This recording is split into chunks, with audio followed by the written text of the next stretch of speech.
All right, we're going to start off this podcast on a somber note to Brian Dunbar, who passed away yesterday as we record this suddenly. I was shocked to hear about this news last night, and I never got to meet the man, but I've heard many stories about him. Maybe my co-host for this week, Matty G, can share one of his favorite moments of Mr. Dunbar. Yeah, it was a shock to hear for sure. I saw a couple people changing their profile pictures to pictures with them, like with Dunbar, and was like, "Oh, maybe like you know something like cool happened," and then you realize that I saw when Jason Grimes changed his picture. I'm like, "All right, something bad like happened, like for sure." And the news I heard was not the one I wanted to hear. It was definitely a bummer. Dunbar came down to INS at, like, SDRC once. He pit with me, Joe Pillars, and the rest of, like, the one-up crew, and I remember going up for the 4-wheel modified, like, B main. He's like, "Well, you gotta protect your turf and bump up," and I went out there and proceeded to suck, but, uh, I'll never forget, the words, like, "protect your turf." Um, Dunbar was in the same realm as Kinwald, like, for sure, in the fact that, they're always, like, putting in work, going above and beyond what they probably didn't need to do, but did it, like, anyway to, gain that, like, little bit more speed. Brian came from the era of where you had to really modify, like, your car or run shock shafts as hinge pins to, kinda get the full 5-minute run of durability out there, so, uh, condolences to him and his family. It's, definitely not something you wanna hear Yep. from the RC legend. We lose another RC legend. Our condolences to his family, our RC family there at Hoosier. I know Eddie and his guys are very close to him as well, and you are in our thoughts. So there goes another legend, Brian Dunbar. May he rest in peace.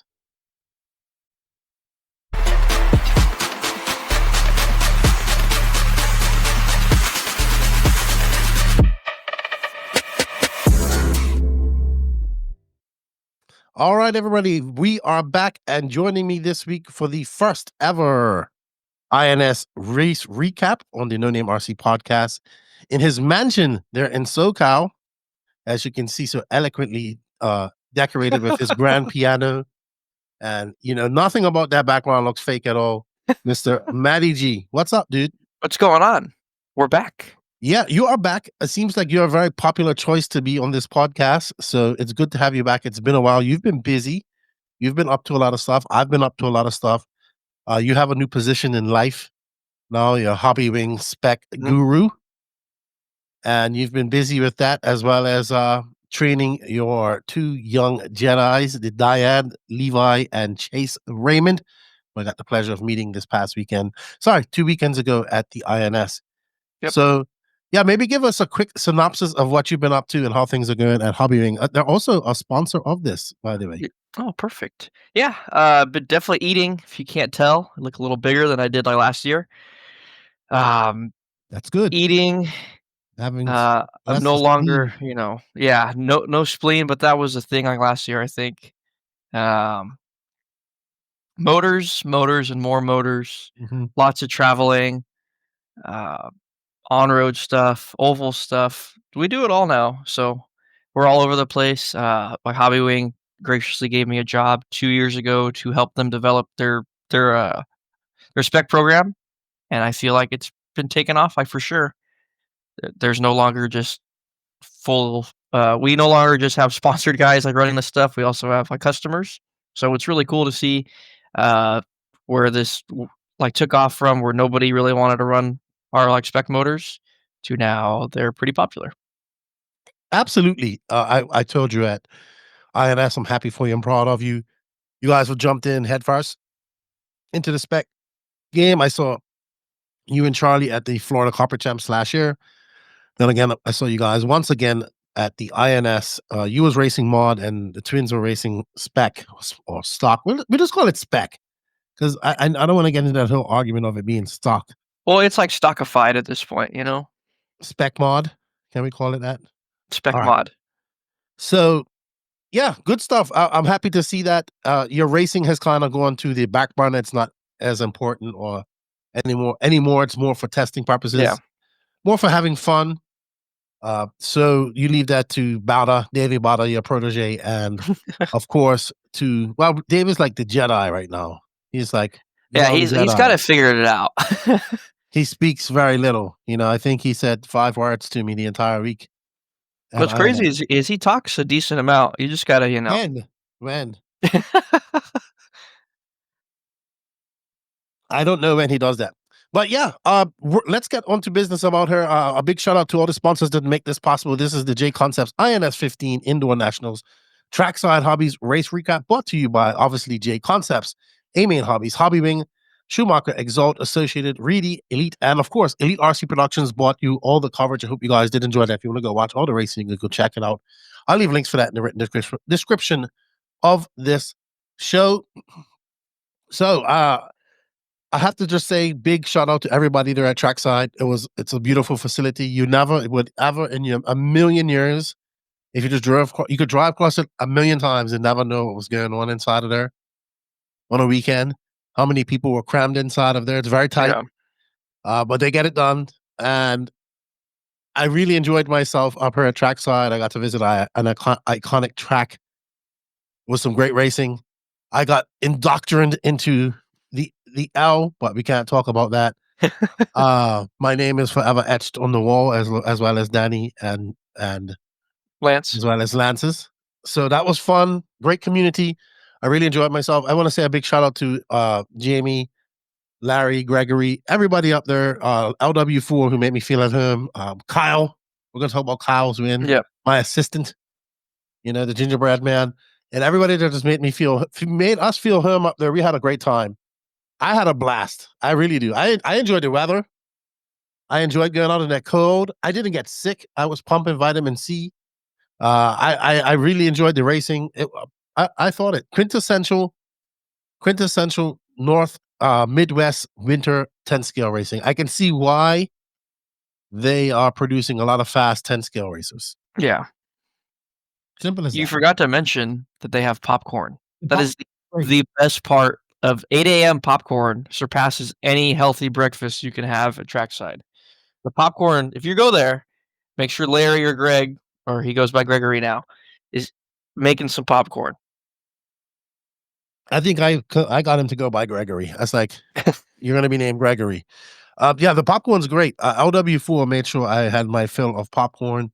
I had a blast. It was very organized, very Mhm. clean, lots of nooks and crannies. Good, just fun. I have fun. Yeah.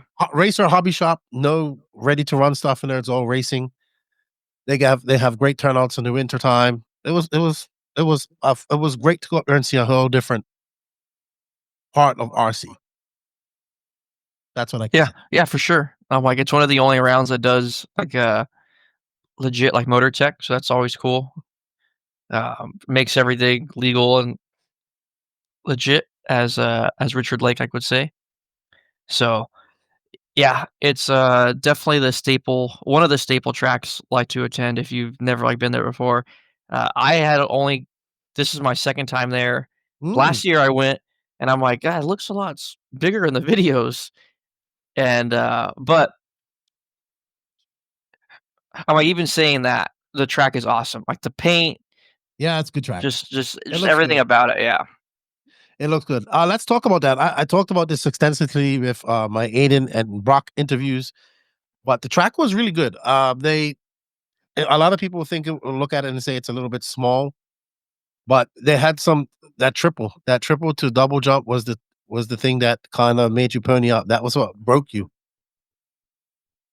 For sure. That was the ruiner of a lot of runs, or it caused a lot of havoc, especially in stock. Like, there was no, from watching all the stock guys compared to, like, the modified guys, like, the stock guys were either full pin up to it or trying to double it. Hmm. Because coming out of that corner, like, there was a little bit of, like, a drop down. So if you hit that drop down and came up to the triple while you were shorting it, and then on, I believe it was Thursday and Friday for the first round of qualifying, like, that jump had gotten so packed up that it, like, had this bump in it, and it was making it super hard, like, to clear it. Mm. And, Saturday morning, I guess it got fixed, and no one was having a problem, like, do it anymore. Right. And it also gets dusty here. Yeah. It So doesn't look like it no, online.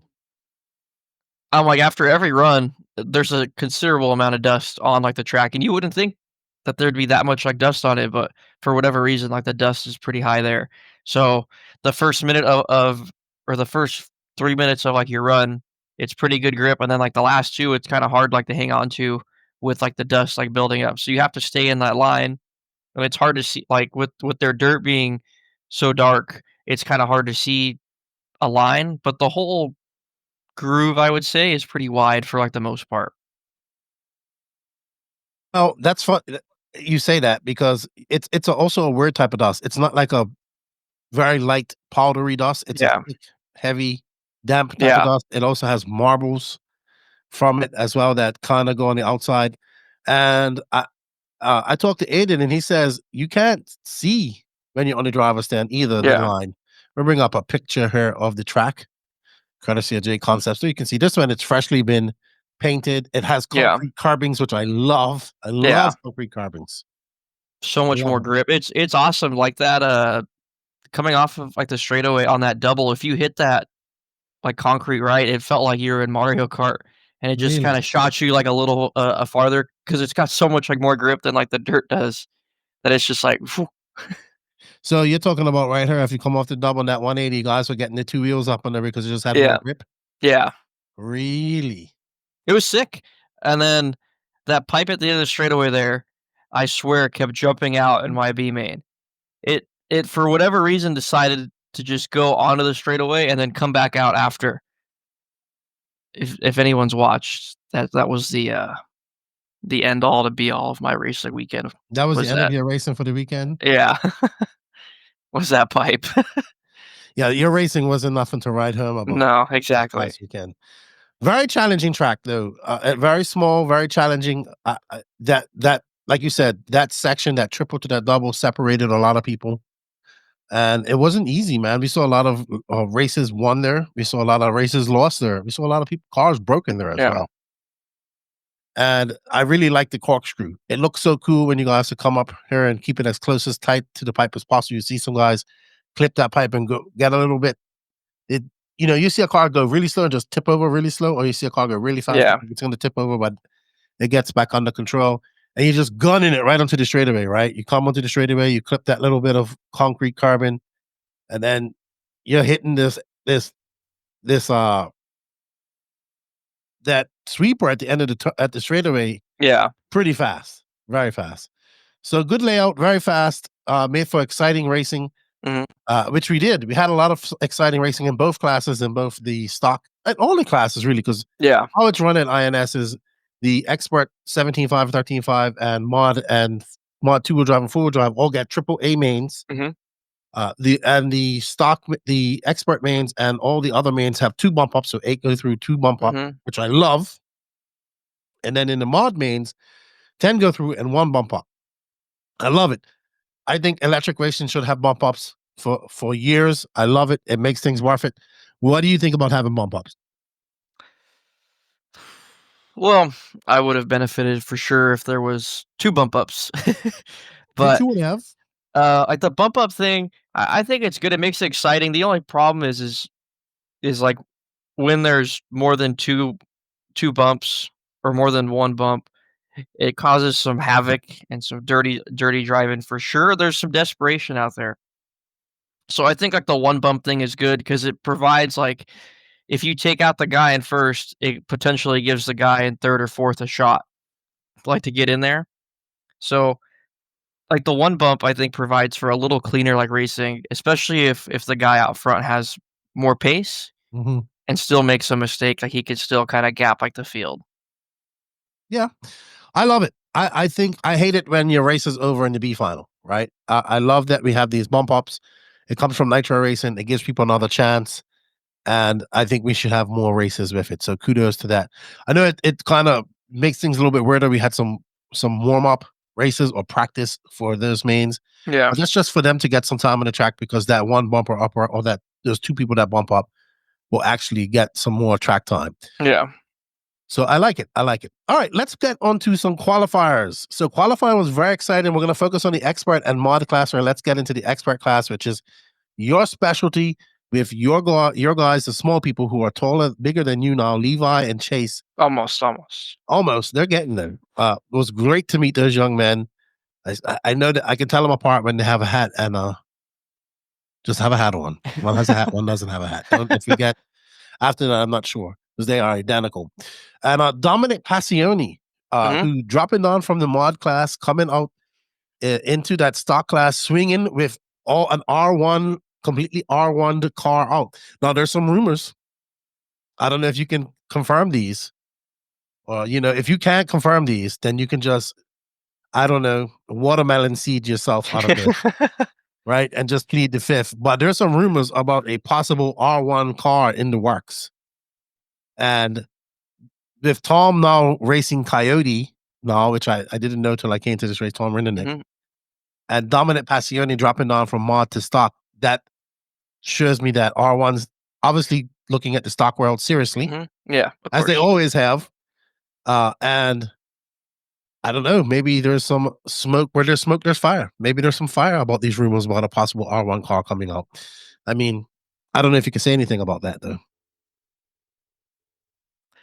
Yeah. Steve seems to be really into they just got their like CNC like machines up and Mhm, going. They seem to be really into doing that from what I talked to him like last time. I saw him at the touring car worlds, mhm, and when talking to him he was showing me like some of the he brought some of the titanium like dog bones for like the B7 and was super excited about those.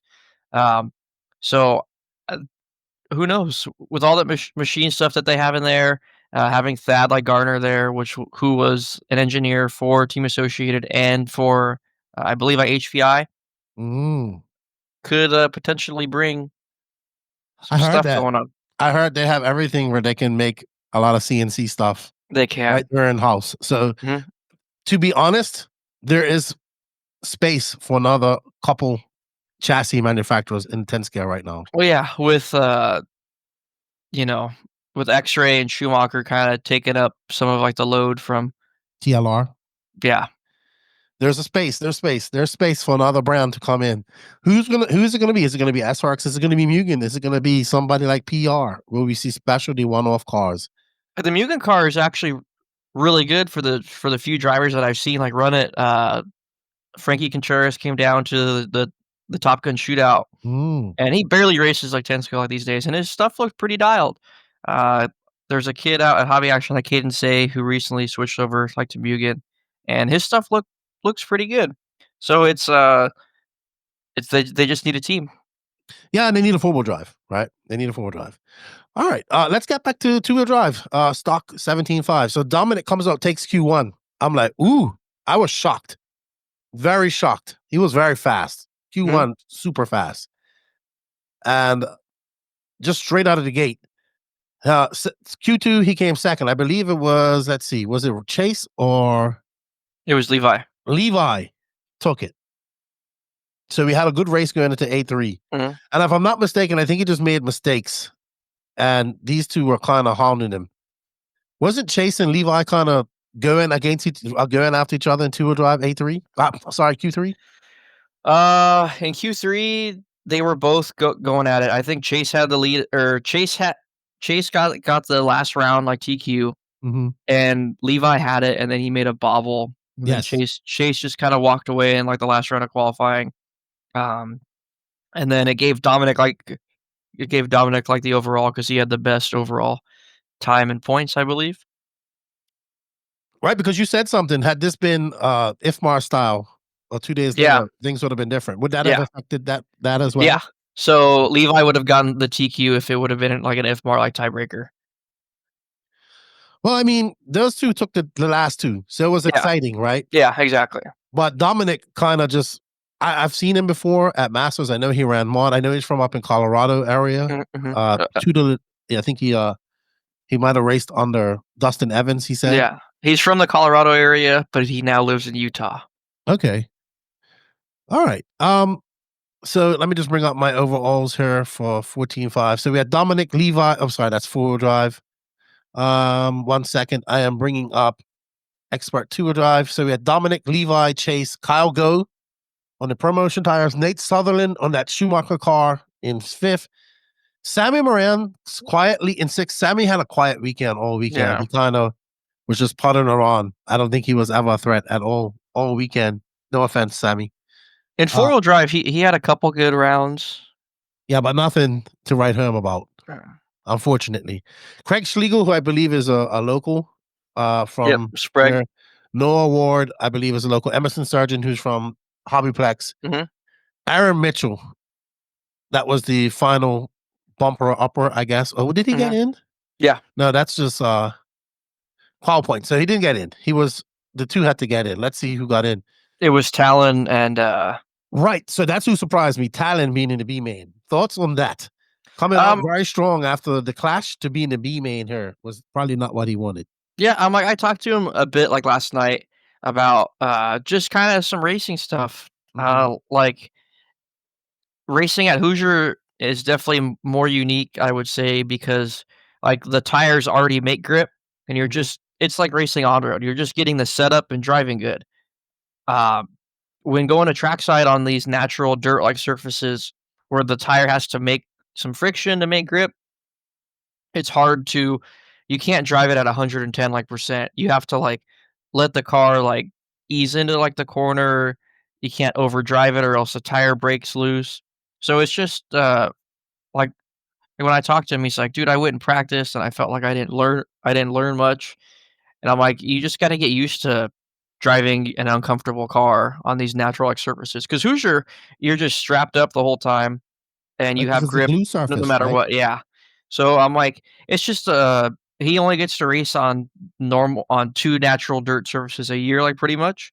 So the more I think that he gets out of his like comfort zone, the more likely we'll see him up on top. I'm like, he can drive. Like obviously at Hoosier, he puts on a clinic every year that we Right. go there. So it's just a matter of him getting more experience. He's only been racing for 4 years, where most of these guys have been doing it for 8 or 10 years at this point. So he's a new addition to like the HobbyWing spec team. On that surface too, Yeah, right? So exactly. much different. So I was talking to them guys, the tire wear, it wasn't about tire wear, it was about the sauce Yeah. kind of ballooning the tires to an extent. Burning in the tires, sanding the tires, cutting the foams, poking holes, all that stuff that they don't really have to do at Hoosier, you have to do here in order to make the tire have grip. How much tires were you guys getting through there in your pit? We did a set per day. Okay. All right. And that was just could you have gone farther on a set or you just For was for being for sure, but it was just the newer tires are always, like, faster. okay. All right. Cool. All right, let's have a look at four-wheel drive, which was kind of like the same thing where Dominic took Q1 Mhm. and then I'm pretty sure it was the other Levi brother who I should know this. Oh, like, it was Chase, I think. So it was Chase. Let's go. I have it right here. Chase took so Levi took overall in Mhm. four-wheel drive. He took a second. I didn't have everything here. Shucks. Um, I'm looking for all the results here. Sometimes. I'm finding the w Oh, here we go. So it was in 13.5 expert. We have Dominic who took the overall. He had a 0 round one, a 2, and a 7. Levi had a 3, a 0 round 2, so he beat Dominic. And Kyle Go is the other guy with a Yeah. 0 in this in round 3, which was shocking because Yeah. he was kind of nowhere. Kyle was kind of hanging around in 5th all weekend, and then he got a win there. But he kind of Yeah. that was this glimmer of brilliance the entire weekend, pretty It much. was mayhem that last qualifier. Levi was out front, and, he had a lap car come out and just jump into, like, the lane. So after, like, the triple, if you guys watched, it was really easy to jump in the outfield of, like, the triple because you're just driving strapped up to it, and, like, the lap car came out and just jumped in, like, the middle of, like, the lane, and, yeah, it was kinda hurting, but, you can't really, like, do much about that. That's so busy. So such small lanes, 8-foot Yeah. lanes, right? And once you jump into the outfield with that big tall pipe, Yeah. you have to wait for a turn marshal, unless you get a lucky hop or get Yeah. in one of those ramps, you know. In four-wheel, it was easy to jump over, but in two-wheel, you were just stuck. Oh yeah, I watched many a car jump into that infield coming off the triple because you try to cut it so tight. You want to have it right over that pipe to land perfectly on the down grain of that double, and you just get it wrong and send it, and you just land in the middle of nowhere. All right.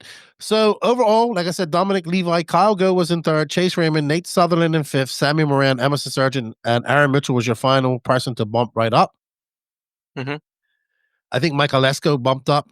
Yep. There was some good bumper upper things going on in there. I think it was, yeah. So overall was Sammy Moran, Michael Lesko bumped up, and Craig Schlegel, I think. Yeah, he was ninth. Yeah. So Fucking good two old local Sprague. guys. Those are local guys, I do believe. Mhm. I like Michael Lesko. That name's pretty cool to say. Yeah.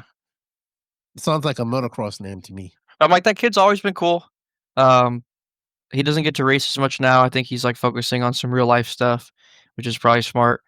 Uh, RC racing will not always pay, like, the bills, No. so it's good to, how it's good to have a plan. Very good to have a plan. RC car racing will always be there, whether you do it for a living or not. Exactly. So Levi goes into um goes into starting second. He takes A1. Yep. So Levi has the blue and white paint job, right? Mhm. Chase It's similar to my scheme with splatter in the back. Okay. So that was four-wheel drive I was looking at. We're gonna go back to two-wheel drive. I'm gonna bring Mhm. two-wheel drive up here on the start so you can watch a little bit of it. And he got a feel. So this is 17.5 Expert two-wheel drive buggy, the start. So there is the start up and through the corkscrew. There is Dominic and there is Levi right Mhm. behind him. We need to get Chase and his colors, and Dominic's colors are too close. It was very I know, confusing yeah, it yesterday. was hard, so Charlie Schwenka is up in the corner taking some videos, and he posted one of them with, like, Dominic's car, and if you zoomed in, you could just see the big R1, like, logo on the side. Oh, don't worry. I had Nate going to driving an X-ray first day of the race. So, I was all excited to get that reel up, and I was wrong. But we saw Levi make a mistake, and that allows Chase Yeah. into second, and he kind of just applies pressure to Dominic, who just makes a mistake. I would say. Yeah, I'm like, that kid, club racing, like, with him at home is so good at applying pressure and handling it. Mm. I would say anytime he's behind me, I'm definitely a little worried. Not because he's gonna take me out, but he's so good at just tapping, like, the wing a bit. Funny story about Chase's two-wheel here is he's running the wrong pills. Like, he's running more anti-squat on one side than the other side of the car. I'll find the picture and I'll send it to you. But, their dad was going through his car, like, afterwards, and he's like, "Should I leave it?" And I'm like, "No. We gotta fix it." It's really wow. This car handles so much better now that it's right. Well, he's been notorious for driving cars that have some sort of issues, Mhm. and that's when he wins, so we're just gonna, you know, He's gonna leave it. we're gonna fix it, but if it's not as good, we're definitely gonna put it back. Dude, he is hounding down Dominic right now, but he clips that pipe. Yeah. Now there you can see, right, that triple, if you can do it every lap, you're very good. I think that's Kyle Go right behind. Yeah. Kyle Go was getting up in the mix, but he would just Yeah. make a mistake. I'm like, Tater and him changed some tire prep stuff, and they were in, like, the game. Interesting, interesting. I'm waiting for Dominic to make his mistake. I can't remember So, what time it was.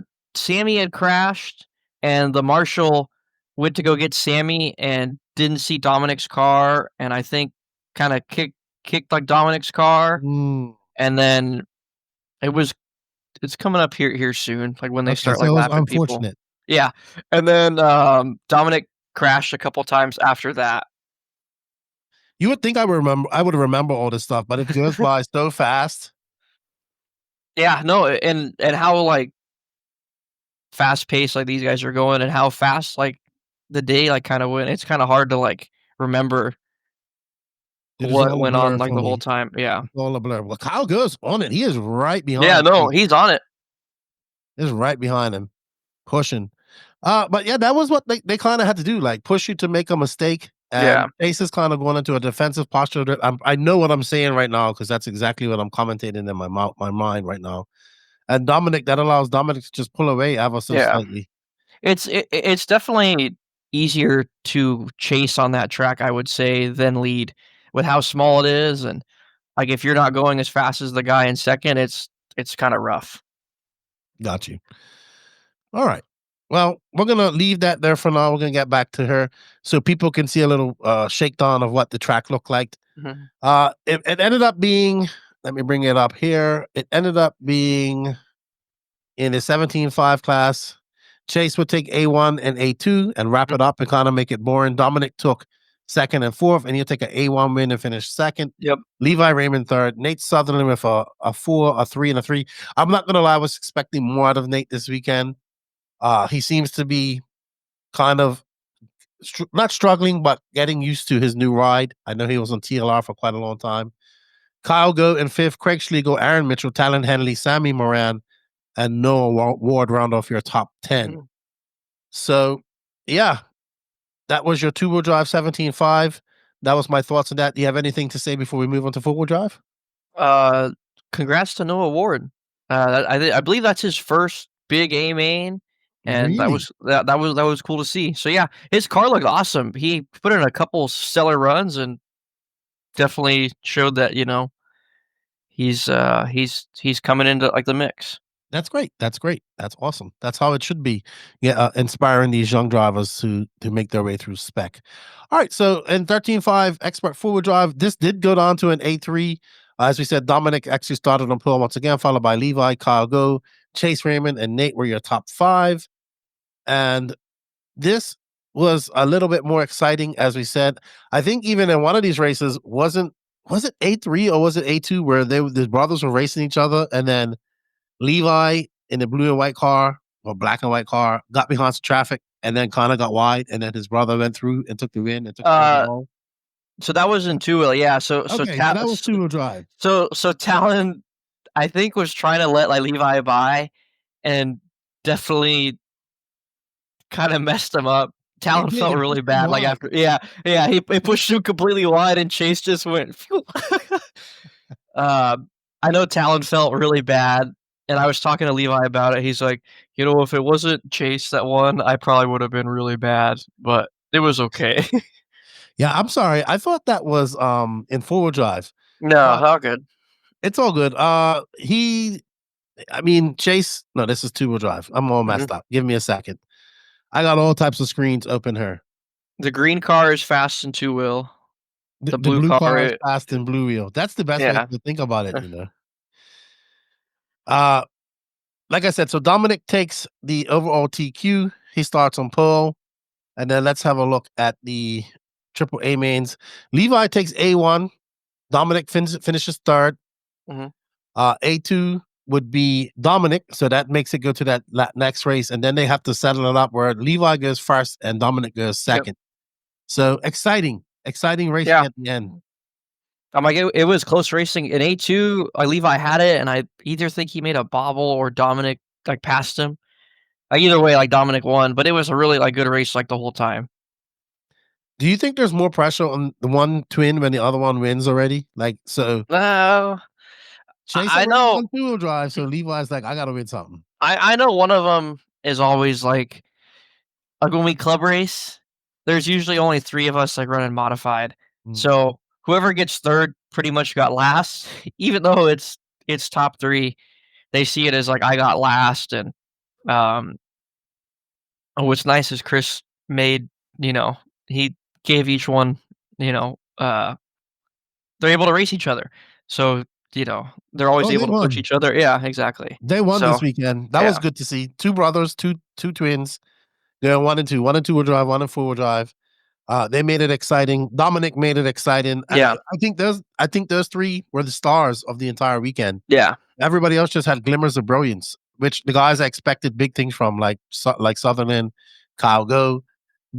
They just kind of didn't live up to the hype I was expecting, and that's not saying that they won't. Just wasn't their weekend. It was Yeah. the Raymond brothers and Paccione's weekend. Yeah, it's always hard, like, especially in Nate shoes to change car and tires at the same time and then expect to be, like, swinging out of, like, the gate. I think in a couple more events, like, he'll be more back, like, to normal, when he learns some more tire prep stuff for, like, the JC tires and then Mhm. gets his car a little more, like, comfortable. Yeah, absolutely. I have no doubt that he will. I have no doubt that he will. Yeah. All right. So let's move on to the mod class, which was boasting 3 heats of Yep. mod, which was very impressive.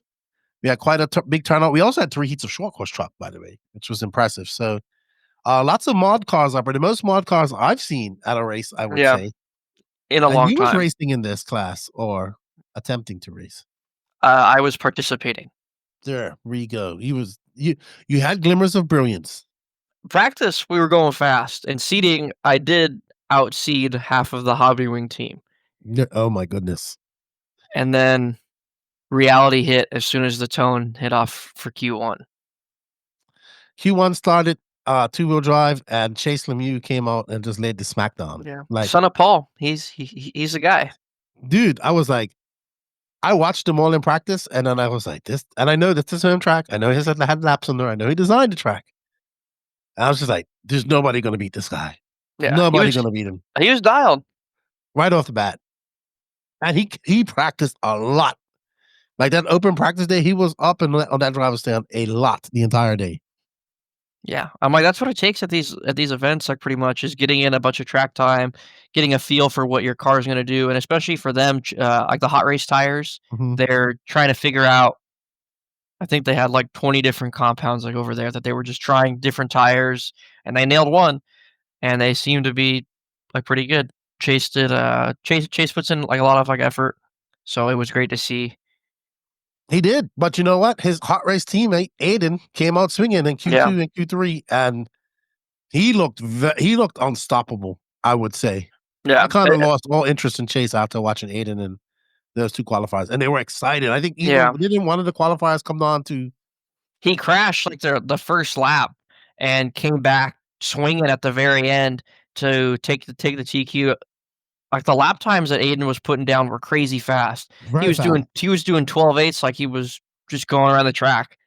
So, I think whatever. Q2 of 2-wheel drive where he finished at the line. Yeah, I won it by, like, just across the line. yeah, It was exciting, man. It was a electric atmosphere up there. Like, people were watching all that racing, and then they were yeah, banging on the side of the walls when people do good.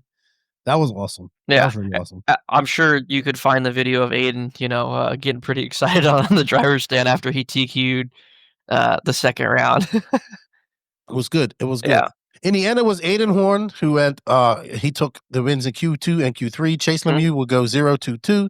Rivkin 3-4-3. Rivkin kind of silent there in 2-wheel drive. Tom Ridderneck on the new Schumacher. Brennan Schimmel in the new X-Ray. Sontag in the X-Ray as well. Brock Champlin in 7th, not having a very good two-wheel drive. Uh, two-wheel drive. Qualifying Davey Bada, Cole Tollard, and Mason Newbert, who is another new guy, local guy, I would assume. No, I'm like, he's been racing for a long time, but he only does two races a year. So Okay. and then they're both at trackside. Okay, so he's from that area then. Yeah. Okay, and then you in 11th, BQ. Yep. Couldn't get that bump up. There were those hopes and dreams of being the number 1 HobbyWing driver at this race. Couldn't get the bump Yeah, it up. was all bad. Couldn't get the bump up. But that's fine because I think who did get the bump up? It was Chase Lemieux. Was it not? No, it was In four wheel. he got it in 4-wheel drive. Who got it in 2-wheel drive? Was it not I'm like, it was Alex like Vanderbeek. Alex Vanderbeek, another local, a family, because I think it's his dad, him, he's the middle son, and then her and it's They're the from younger the one. Omaha like area. Are they? Mhm. Okay. Sweet. All right. So in 4-wheel drive, we saw, let me bring this up. 4-wheel drive mod, it was Spencer Rivkin who, so here's where Rivkin came out. Okay, Q1. Let's go with Q1. Brock Champlin takes that, right? Brock was fast in practice. It was Brock and Aiden looked fast, and Spencer was kind of on the back foot, in my opinion. Once again, he came out swinging though in Q2. He took Q2 and Q3, and I thought Spencer was going to be unbeatable in 4-wheel drive. Yeah, his stuff looked good. He made a couple changes and looked pretty dialed. Um, and then in the mains, just watching Brock and Aiden figured something out because he was Mhm. fast. I mean, but that's what happened to Rivkin, right? We'll get into the mains, but he was that was his fastest point. No, he Yeah, had 3 fast races. Yeah, Q2, Q3, and A1 of four-wheel drive. That was his best 3 races because he won all 3, yeah, right? And that was it, but that wasn't enough because he needed to do better in four-wheel drive. Brock Champlin, Aiden Horne, Cole Tollard, who I shouldn't be surprised because this is the same track, but on that new Schumacher ride, Brennan Schimmel, Doug Leverrier, Taylor Sontag, Davey Bada, Tom Rennick, and Mason Newbert, and then Chase Lemieux was on the outside looking in, which I was surprised to see him in four-wheel drive in the B final. yeah. I guess they only had a couple sets of those tires that they were using in two wheel, Mm. so they were rationing them for two wheel and just kind of figuring it out in four wheel. I believe the painted body was the difference for Chase. Like Chase, you can't be out there with the white body. You got to have the painted body, and you make the mains. He did not have a painted body. Exactly. Neither did Brennan Schimmel. Shady's got a whole lot of problems going on, but other His than bodies being are in Shady, Ohio, he told me. yeah, the best was when he showed up to Clash of Champions with those bodies, and he ran out of paint for half of them, so you could see clearly, like, through the body. He's getting 12 scale, lightweight, lightweight, Yeah, lightweight, exactly. lightweight. Um, all right, so we're all set here for these A finals in two-wheel drive and four-wheel drive mod. Spencer Rivkin's looking really rapid. Obviously, Aiden Horne's looking untouchable. But still, as we go into this, I'm like thinking Chase Lemieux is going to be the biggest thorn in Aiden's side. And I believe he was, because if you go look at the results from the two-wheel drive A main results, you see that Aiden Horne actually took second in A1 Yeah. to Chase Lemieux. And I was like, okay, how is Aiden going to respond to this? Because he responded well in qualifying, but now it's racing. Is he going to Mhm. respond in A2? And Yeah. respond he did. He did. He Yeah. responded. No, like, in A1, Chase kinda walked away. They had a little bit of a battle, and Chase I wouldn't say walked away, but Aiden had a couple bobbles, and Chase was able, like, to capitalize on them. Mhm. And I feel bad for Chase. He's won A1 and Mod 2 at that track so many times. Really? Yeah, and he's came so close to being the Mod 2 wheel guy. So, Well, he got off to a good start. yeah. But once again, Aiden was just able to look more comfortable in A2. Yeah. Aiden was able to do things over that big jump, that double jump that other guys aren't. He was able to make passes there. Now, he says that happened to him against Brock, but I wasn't able to see that. But he looked very comfortable. Chase Lemieux kind of just never lived up to it. He got a fourth in A2, a second in A3. Spencer Rivkin, who I said was not doing well, but had a quiet two-wheel drive, finished his third with a 4, 2, and an 8. Tom Rennick is in fourth, which is a good result for Tom, even though I know he wants to be in the podium. Yeah. And Brock Champlin, so in fifth, Davey Bada, Mason Newbert, Cole Tollard, Brennan Schimmel, Alex Vanderbeek, and Sontag. Dude, Sontag he cannot catch a break. He cannot catch a break. Like Yeah. world's press in full effect for that man. Yeah, I don't know. He's just like, I don't know. Yeah. I don't know. All right, so that's His the stuff two. always looks good in practice. That's a crazy thing, and he's usually setting the pace in practice. It's just luck. Dude, it's hard out there. I mean, to be fair, the only person really missing that would have been of any real contention in this race was Fend Yeah. in America. Okay, maybe a Cavallari, maybe. I don't even think Mayfield. I think Mayfield would have struggled to make the finals at these type of races. He hasn't raced 10 scale in so long. I'm like, what's crazy is he ran a decent amount, like, last year. He ran it he got a Mugen car and ran it a couple times, and he said it was pretty dialed, and he was excited to come race. And then I just think, like, the 8 scale stuff is Takes up more. so much Yeah, time. it takes up so much more time. Takes up a lot of time.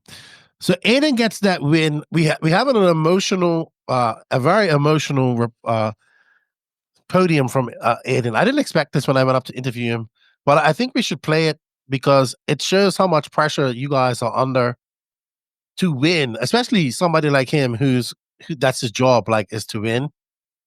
He's a racer, so he's here to win, not just to. Now you work in the industry, right? Yeah. So your results don't really matter. My results would never matter because I suck, right? But Yeah. we have to get results in some form of way. You have to get results with your motors. I have to get results with information and all that type of stuff. Yeah. But these guys have to get results on the track when they're dealing with many other racers, right? Yeah. It's hard. So, when he goes through this type of stuff, I'm gonna play a video. I'm gonna skip through it because it's pretty long, and but he talks about his emotions. He did break down. I think this is the video where he talks about it. Give me a second. Let me add it to stage. It's not gonna mean that you automatically win, you know? It's And then you don't mean that means you don't make any money. you gotta go out and earn it every time, you know? Yeah. Imagine that. Like everybody's job is performance based to an extent, but imagine everything that you do is performance based. And I think that's what people have to understand, especially on a new tire, all that type of stuff. I know how the hate and doubt goes. I've had it thrown at me many times, but you got to stick to your plan. And that's kind of what I got. I haven't heard. We should put it up and let's have an interview. Don't get if you want to get emotional on this one, you could get your Kleenex ready. But I get it. I get it 100%. Let's have a look at your emotional response to your win in two-wheel drive. It was awesome, man. It's great to see. Don't be ashamed. We're gonna watch it. We're gonna watch it. Let's get it playing here. So this is the final of A3 of two-wheel drive modified buggy in which you took the win. Oh, let me get the volume going on her. There you are. I was like, yeah, he's super relieved. I'm just making sure the ceiling was up to spec in the building. I wish you RC drivers would stop hitting the railing. Do you realize that your hands are what makes your money? All you guys, I'm like, what? I mean, I could have thrown my radio off the driver's seat. I was so pumped. Long time. Wave of confidence from your A2 win to take an overall victory. I can see the emotions in your eyes. Congratulations. Thanks. It's been a really long time since I won anything, and you get to a point where you question if it's ever going to happen again.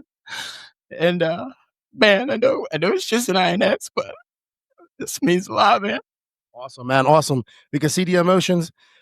Great racing. You had a little battle there with Chase Lemieux near at the end. You was unflappable. You held on to the pressure. Lots of pressure on you, but lots of pressure on Chase. Yeah, it's been an awesome fight with him all week. He's brought the best out of me.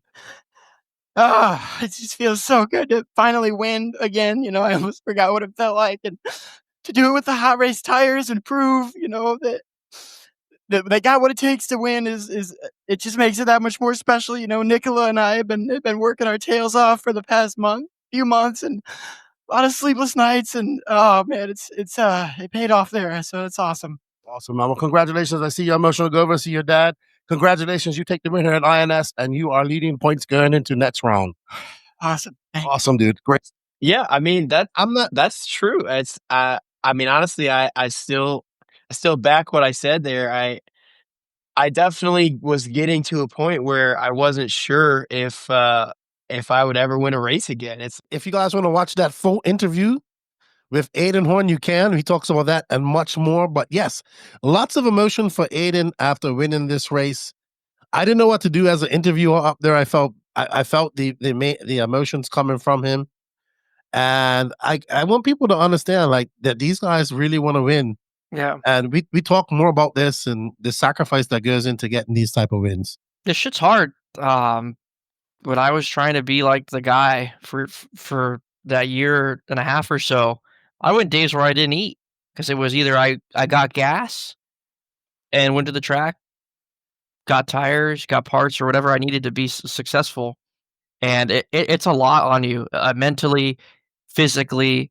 This is a not physical sport, but it's a lot of stress and pressure you put on yourself to like perform even now. So with the motors and stuff, like if shit's not working right, or if the drivers are not complaining but not happy, like I feel like shit. Like I let the driver down, or even though I'm not the one designing it, uh, I'm the one in the field trying to make sure everything's good. And I feel for these guys, man. It's hard when you're out there busting ass, and especially in Aiden's shoes with so much talent and so much effort being put into it, where sometimes the results just don't show how much effort you put in. It was pretty much like the nationals at Beach. Aiden for sure could have swept all 3 classes after seeding and qualifying day. Shit happens, man, and you make bobbles, and for sure Aiden's been putting in work, and these hot race tires seem to be like working out pretty good for him. And I think it's nice for him to have a company that is listening to what he needs or wants. And it's awesome to see these guys who put in all this effort, time behind the scenes that not a lot of people see, take the win like that. Yeah, I was super happy for Aiden. Super happy for him. It was a great moment. One of the great moments that we had at this race, which was epic. I have to bring up one too. It's gonna be our last moment with my good friend Kyle, the Gingerbread Man. The guy. The guy. He is the guy. My assistant. But yeah, awesome win for Aiden. Great to see those emotions. And I felt like kind of Ricky Bobby up there for a second. Like, what do I do with my hand? With my hand. And but it was good. But that was just some of the emotions because we had a lot more racing to go. And up next was 4-wheel drive, which was controversial in itself in A2, which we might as well get right into it. Look, overall, Brock takes the win. I've talked to both Brock and Aiden about this incident. If you guys can see, it happened in A2. It was a jump pass that Aiden put on the last lap of Brock. And I think it was fair. Let's listen to what Aiden has to say. I was like, this dude's going to overtake Brock, like right here. Absolutely going to do it. And here it comes. There it is. There you are. If you use this line right here. All right, we're here. We're looking at the cars right now. Yeah.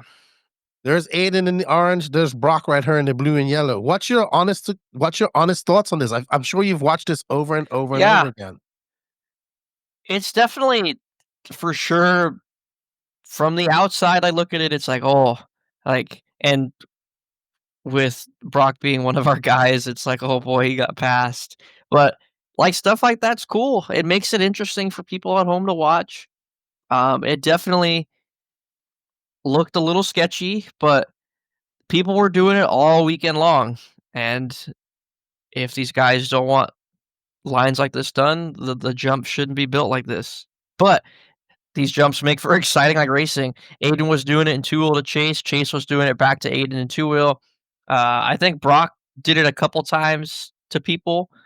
So last lap, prison rules, like no mercy. It shit happens. Prison rules. Let's hear what Aiden has to say. Or finish this up, and then we'll bring in Brock West to say, because at first when I first saw it, I was like, "Ooh, that looks close." But Lance looked at it; he was good with it, and I was good with it at the end. When I saw this, because I was like, "Yeah, Aiden kind of had the inside line. He was setting Brock up for that. Brock was trying to defend it. I think he knew it was coming." But let's listen to what Aiden has to say. Host right here. Mhm. You are about a front wheel ahead of Brock in the air right now. Epic pass. Epic freaking pass, dude. Well, what are you thinking right now? I mean, are you thinking like in A1, Brock actually did that to me twice. He made the pass stick on me twice in A1, a 4-wheel on that exact same jump. So I was just like, that's honestly what kind of opened my eyes to like, oh, this is a really good pass spot, because Brock kind of schooled me on that jump twice in a row. Basically just did the same thing the previous race. And then I mean, if you go back to like, let's see if I can go back a little bit in between the triple and the double, like when we're on the ground. Here we go. I don't have the ability to slow it down, unfortunately. Yeah, so if you pause right there, the pass is already made, in my opinion, right there. It's made before we even take off. And if you slow it down before the cars even leave the ground, in my opinion, the pass is complete. And it's Brock kind of still going for the jump is basically him just saying like, this is the last lap, I have to try. But it could have went wrong for either of you, to be fair. That's right. It could have went wrong for either of them. But Aiden had that inside line, and really Brock couldn't Brock had to hit that line perfectly and be right on the inside to make that line. Yeah, I didn't even block it because Aiden could have landed on Brock. Brock could have landed on Aiden. Brock did it twice to Aiden in A1, like how Aiden like was talking about. So yeah, I'm like, once you open up that wormhole, it's open for everybody else. It was definitely exciting. Yeah.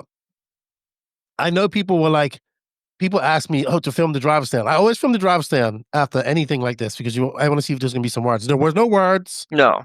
They kind of, I think Brock kind of knew, hey, I would have done this myself. Yeah. And Aiden was like, when I went to Aiden, I was like, that was close. And it's like, you don't think it was clean? I was like, I look clean. But there was no words after that. And to be fair, Brock has something to say about it. Let's see if this is the video where Brock talks about it. No, there's nothing to understand. I agree with you there. I said nothing walking back to the pits. And first thing I did was text Jason Rona because he was standing on the left side of the driver's stand and had the perfect camera shot of it. Mm-hmm. And he slowed it down, screenshotted it to walk you back through it. Yeah, let's get up there. Yeah, so basically I come here, I jump this, and I land super far outside. I was nervous. I go back, the door's wide open. What is he supposed to do? What's the Art and Senna quote? Like, as soon as a race driver never goes for a gap, you're no longer a race car driver. So that's kind of the way I think. I even said to you in the interview, I left the door open, but I think the problem that I would have with the situation is I wouldn't have crashed. I wouldn't have, like, when I get hit here, I lose time. Then I'm losing the tiebreaker because of it. That was the problem that I had with it. Wasn't actually the fact that I got passed. It was that you crashed. Yeah. When the car flips and then I lose a second and a half. Now in the last main, the tiebreaker, if it comes down to a tenth or two, again, because we're nose to tail, we're the same speed. Basically, it's a tiebreaker that had me frustrated. So you heard Brock. He said that he had to go for it, right? He had no choice but to go for it. And he said his big issue was him crashing, right? And losing that tiebreaker. But it was really nothing he could do about it. And in the end, he still won it because in A3, Brock just kind of put on a clinic. Yeah. Aiden made some mistakes. He wasn't able to come back. And, Brock, he needed to win, basically, in order to take the overall win in that. So what are your thoughts after hearing both Aiden and both Brock talk about that incident? Yeah, I get it. I'm like, in their shoes, racing out hard, shit happens. Yep. And it sucks because it's like, at the end of the day, we all have to see each other again. And it's nothing personal. It's just everyone's racing for like the same, not for the same dollar amount, but everyone's racing for like the same thing. And those top three. And it's their job. It's their job to make it exciting, and they did it. So kudos to them. Yeah. Kudos to them. Exciting first round there at Trackside. I was very excited to be up there. I was very excited to be a part of it. And a great season opener for the point series. Good second race in Tensville, with another race coming up very soon here as for this Desert Classic. You'll be at, I assume. Yep, I will. We got to talk about Kyle. Oh, you know what? We almost forgot about the man, the myth, the legend, the Gingerbread Man. The loudest the building was. You can't hear it in the video, but the building was loud. We can't forget about the other heart-filled moment that we had with Kyle Kosek, the Gingerbread Man, who was my assistant. He's one of the local kids here. His dad works there as well. Him and Larry made sure I was good, as well as another kid named Renan. He was buying me snacks and all that type of stuff. Oh yeah, that's the kid who looks like the. Have you seen that?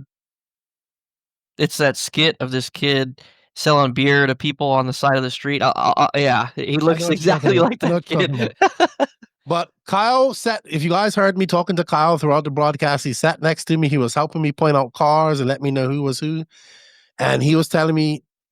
Kyle can wheel, dude. He went up there and he did good in four-wheel drive. I think he started second. Mm-hmm. But what we're about to watch now is his two-wheel drive independent class, which was exciting. Like, it was one of the most exciting races of the whole weekend, and people went berserk for this. Yeah. At the end, when Kyle beat Adrian Stillwell, but we're gonna play it and have a look at it. Yeah. So we got 35 seconds left to go. So Adrian is that yellow and orange car. He's from in Indiana and Hoosier Hobby Collector. Right behind is the Gingerbread Man, Kyle Kosek. Whatever reason, Adrian, the last 2 laps of the race, decided to stop like tripling it, and Kyle, being the Gingerbread Man, he's hitting that line better than I was. He was setting it each time. He has a look. He's like, I'm gonna get you. So this is their last lap. Oh man, hold on. Let me pause it. I gotta put on the volume. Fast he goes wide. The other shoots. He's gonna go for that. Oh no! Oh, I missed it. Oh, Kyle gonna take it. The Gingerbread Man gonna take it on the last lap. Well done, Kyle. Dude, you can't hear how loud it is in there, but it was really fucking loud. In there, dude. It was crazy. And there people were going insane. You had me on the mic. Because what happens, right? Lance sees things first before me. He sees them about a second before me. Yeah. On the camera. And I saw it afterwards. So I hear him get excited, then I get excited. Yeah. No, he was the man. And then here's the interview. All right, I'm here with the Gingerbread Man who took a very exciting win at the end. Kyle, you got a second and 4-wheel drive and a win and 2-wheel drive. How you feel? Happy. Yeah. How was you nervous there at the end? A little bit. I didn't see it in your racing. You was very calm. You made a pass on Adrian, had a good race with him. That was awesome, dude. Yeah. Good job, Gingerbread Man. Yes, that's what I am. Hey, fast as fast can be. They'll never catch you, right? Yeah. All right, good job. He's like Ricky Bobby when he's getting interviewed for like the first time. He's like, "Yeah, that car was good. Car was good." Oh my gosh, Kyle! It was awesome. Yeah, one of my treats to meet there at this race. He was an awesome young man. He's don't take that kid can wheel. He was fast. Yeah, no, he's good. I watched him like last year. He ran expert stock, and he was in the C main in 2-wheel and the B main in 4-wheel. So the kid can wheel. Like he's pretty fast. So I'm like, hopefully we see more of him around at the INS series because he's always good to have around. He's funny, like for sure. Like he went up I think after every run, he would ask Spencer if he washed his car or anything like that. And yeah, Kyle knows everybody. Everybody knows Kyle. Awesome young man. One of the great reasons I really like TrackSide and the community that they've kind of grown established. So well done to everybody up there. Everybody, great event. Was fun. Had a lot of fun there. Big shout out to Lance MacDonald and Danny Paz for all their hard work as well. They got Lance ran a very fast pace race, got people out there on time. Danny Paz was uber busy doing a whole bunch of stuff. And I had a blast up there meeting people. And shout out to all the staff as well. They worked their butts off up there. And it was a good event. I think it was a great opening INS event, and I thoroughly enjoyed myself. All right. So we have our first racing event. The next event is on carpet at RC1 in Michigan. I don't think I'll be there. Will you be going to that? I will be there. Me and Charlie Schwenka will be there doing HobbyWing stuff. So, have you been there before? Yep, I was there last year. I watched the whole Aiden and Brock thing last year happen. It was definitely rough, but it's a new year. Yeah, it's a new year. New year, new carpet. Mike and the gang over there do a great job of presenting, and the place is clean, well-stocked shop, super clean like facility. So it should be an exciting second round. I mean, it's hard not to put Brock up as one of the favorites to win this. Yeah. In both classes. Who else is some of your top picks to shake things up? I don't think Dakota will be going. So Rinderneck, he's been super fast on carpet. Chase, like Lemieux, won like last year. It was the beneficiary of the incident like last year. Okay. So I definitely think seeing Brock, Chase, and Aiden and Tom, because that's Aiden's like home track, will be pretty fast there. That's also like Tater, like Sontag's like home track. So it'll be interesting to see. Like last year, Kyle Go took the TQ, and Jeff Stack took the win against Stock Buggy. But he's going to run mod, I think. Stack's going to run mod. Yep. him and Doug up and running one. Yep. In this spec class, what about Nate Sutherland? He's very good on carpet. Yeah. Nate, especially with those like Schumacher cars, should be a threat, like for sure. The Dyad aren't going, I know, but we'll have Dustin Fox there. Fox is like pretty He's quick on on carpet. Tuesday Yeah. now? Yeah. Okay. And then same with Aaron, like Mitchell. Aaron came out swinging like last year at the Island round. That's his home track, and TQ'd one of the rounds, I think. He's super fast, so it'll be good to see who comes out on top in like stock buggy. You can't forget Brady like Herrico. He was one of the guys in truck like this weekend that was super fast. He's super fast on carpet. He TQ'd around at the carpet nats like last year. Okay. So with RC1 being his home track, he should be pretty dialed. Yeah, awesome. I like that it's switched up. We go to more dirt tracks than carpet tracks, but it does switch it up pretty good. A big, from that slick tire racing to now having pins and a lot faster. So it should be very interesting. Before I go any further, I want to get your thoughts on this because I did talk. Brock touched on this, and it was a good conversation.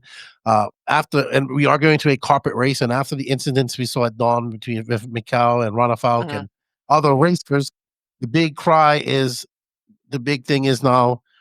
JQ said it. Max has said it a few times, and we've got other people saying it that they think that the cars are too fast now for these drivers. As a motor guy in this, what do you think we should be doing? Are these cars now too fast on carpet where we're seeing people just not able to react in time? They definitely are. Like we're literally running 4.5s and 5 turns in 2-wheel. In 4-wheel drive, we run the same. So shit's gonna be fast. It's tough for sure to see the racing these days because someone could be running more power than you. They could have less power. So it's just a battle for sure of what is kind of going on. I've ran less motor before for sure and gone faster, but if you can handle it, it's better. But the racing becomes harder to navigate around like everybody. Do you think we should go to a spec turn? No? So you're not in favor of that? Nah, it's just I don't think the industry would accept that well. It's kind of like how some of these guys have talked about making stock 21.5. Like look how well like On Road's doing with going slower. 21.5 TC and 25.5 like TC. Those seem to be the stock classes now in On Road. And the On Road scene at the Stopers like this year had 91 like entries, and the Oval had double that. So it's definitely making stuff slower makes better racing, but is the industry really ready like for that? Okay. As a whole. All right. Well, that's good thoughts. It's good to get everybody's opinion on them. Also, if you go to a fixed turn, that opens up the door for cheating, which I love. Yeah, no, it definitely opens up the door for a lot. Sooner or later, when are we going to start running four pole like motors? Okay. So what is the solution then? How do we slow people down? How are we going to slow them down and not have people getting taken out because they don't have? How do we govern this at all? Or do we govern it? Or we just let it? Is it a part of racing now? It's a part of racing. Like I watched all the Rana Falk and like Orlowski thing, and it definitely and like the Carup stuff, and Orlowski like in JQ's like video showed that he went wide on that one, and the Rana Falk had like the inside, and it's definitely hard to on carpet. When you try to shut like the door or something like that, the cars are reacting so fast, and it's just kind of carpet racing. With these guys, got to remember too, with more grip, the racing isn't as good. Like at trackside, the grip isn't super high, but it's high enough to have like good racing, and it's fun for everybody. But on carpet, the racing isn't as awesome, I would say. That's because you're not a carpet fan. That's all. You're not a carpet fan. Yeah. Are you gonna race or just do motor? I'll be there doing. Not even gonna race. Not even gonna race. An interesting fact. Remember we talked. If they used the IFMAR tiebreak, Horne would have won 4-wheel drive. Mm-hmm. So, the raw rules stated, I believe, that they're changing the tiebreaker rule. It was talked about. I'm not sure if it completely went into effect, but supposedly February 12th, from what one of the guys in the pit said, the tiebreaker changes. Don't quote me on that. I'm not completely sure, but I believe that the rule might be in effect, might not be. It was on one of the Roar posts. I tried looking up like the rule book while we were sitting here, and wasn't able to exactly read. It's on page like 86 of like the Roar rule book. I can't remember which line it was, but the tiebreaker stuff I believe was subject to change at some point. Interesting stuff. Interesting stuff going on in Raw, and a lot of stuff. I see a lot of people complaining about the hike in race fees and all that stuff, but I'm okay with that. Yeah, I'm like, what these guys don't understand is Europe does the same stuff. It should go up. It should go up more, and it goes to the track, which is we'll get more tracks bidding on these races. But that's a rant for another time. We're talking about INS 15. It was a good opening round. It was good to see you there as well. Good to meet the Raymond brothers as well. Their father, great family. They're very nice. Very fast, very talented young men, and all the awesome people that I met at Trackside that came up and said hello. Thank you all. We appreciate the support. We can't do without you guys. We hope you guys enjoy this recap. We do have 2 other interviews, maybe even a third one that will branch off of this. We have a whole interview with Aiden Horne, a whole interview with Brock Champlin. Brock says some interesting things as well. You guys might want to tune into. And we thank you all for all the support. Thank you to JConcepts, Amy and Hobbies, HobbyWing, Schumacher, Exalt, Associated, Reedy, and of course the Elite RC Productions crew for all their hard work. And thank you, Matty G and HobbyWing, for all your support and all your time coming on the podcast. Yeah, no problem. Well, I won't see you at the next one, but I'll see you at one. I'll probably see you at Omaha. That's one I'm scheduled to go to. Yeah, it's hot. It is moist. So, like the mod guys up there, bring water. Have a whole case of water up there. It's hot. Yeah. If anybody wanted to know what's up next, of course, we have the round 2 at the Spring Carpet Indoor Nationals, which is May 2nd to 4th at RC1 in Macomb Township, Michigan. We have the Midsummer Island Raceway, which is in Muscatine, Iowa, June 6th to 8th. That's round 3. Round 3, Late Summer Dirt Nationals will be at Hobbytown Hobbyplex in Omaha. The first and third, and then round 5, which will be the finals, will be October 17th to 19th at Hoosier RC Hobbyplex in New Albany, Indiana. So put those on your list. They are capped, so you have to get in. 3 races count, 2 drop, and there will be a winner, a points winner at the end of each class. I am left and right, and to my virtual left is Matty Gonzalez, tech, HobbyWing, spec, motor guy extraordinaire, and co-host of this week's race recap. We guys will talk to you later. We hope you enjoyed everything. See you all later.